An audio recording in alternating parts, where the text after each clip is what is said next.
તો ચાલો ફટાફટથી નોંધી લઈએ કે રવાના ઢોકળા કઈ રીતે બનાવી શકાય.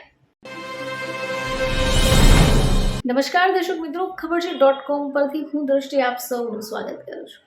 ઘણા બધા લોકો એવા હોય છે કે જેમને ઘણું બધું અલગ અલગ ખાવાનો શોખ હોય છે, પરંતુ જો માર્કેટની અંદર જઈને આવી વસ્તુઓ ખરીદીને ખાય તો એક તો એમાં હાઇજીનનો પ્રશ્ન રહે અને વારંવાર પૈસા પણ ખર્ચવા પડે. પરંતુ જો આવી અમુક મનપસંદ ચીજો તમે ઘરે જ બનાવીને ખાઓ તો પછી જોવાનું શું, એક તો સ્વચ્છતા પણ રહેશે અને પૌષ્ટિક આહાર પણ બનશે.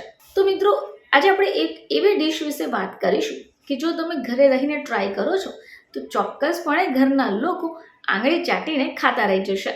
તમે ઢોકળાનું નામ તો સાંભળ્યું જ હશે. હવે આ ઢોકળા માર્કેટમાં તો મળે છે, પરંતુ જો ઘરમાં બનાવવા જઈએ તો નથી બનતા. પરંતુ આજે અમે તમને જે રીત કહેવા જઈ રહ્યા છે એ રીતથી જો તમે આ ઢોકળા બનાવશો તો ચોક્કસપણે ફાયદો થશે. તો ચાલો ફટાફટથી નોંધી લઈએ કે રવાના ઢોકળા કઈ રીતે બનાવી શકાય. તો ઢોકળા તો બધાને ભાવે છે, પરંતુ ઘરે બનાવતા તે પરફેક્ટ નથી બનતા. તો આજે આપણે આવા પરફેક્ટ ઢોકળા બનાવવાની રીતને જાણીશું. તો આના માટે તમને જોઈશે રવો, દહીં, મીઠું, બેકિંગ સોડા, રાઈ જીરું, તેલ અને લીલું મરચું.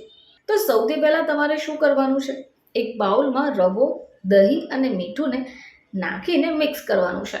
હવે જે મિશ્રણ તૈયાર થઈ ગયું એને 30 મિનિટ સુધી ઢાંકીને રાખો. સ્ટેપ નંબર 2, હવે તમારે એક થાળીમાં તેલ લગાવવાનું છે.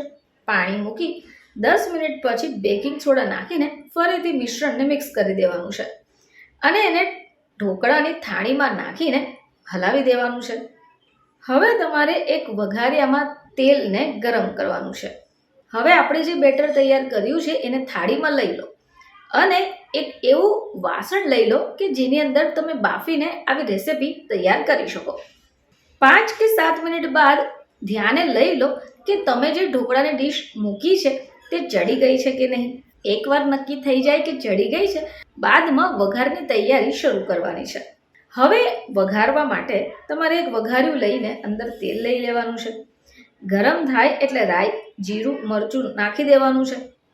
બસ તૈયાર છે તમારો વઘાર. હવે આ વઘારને આપણે જે ઢોકળાની થાળી તૈયાર કરી છે એની ઉપર રેડી દેવાનું છે. તૈયાર છે તમારા રવાના ઢોકળા. એની ઉપર જ્યારે તમે ખાવા બેસો તો કોથમીર નાખીને સર્વ કરી દો. આ રવા ઢોકળા ઘરે ચોક્કસથી બનાવી ટ્રાય કરજો. ફરીથી તમારી સમક્ષ હાજર થઈશું. ત્યાં સુધી જોતા રહેજો ખબર છે .com.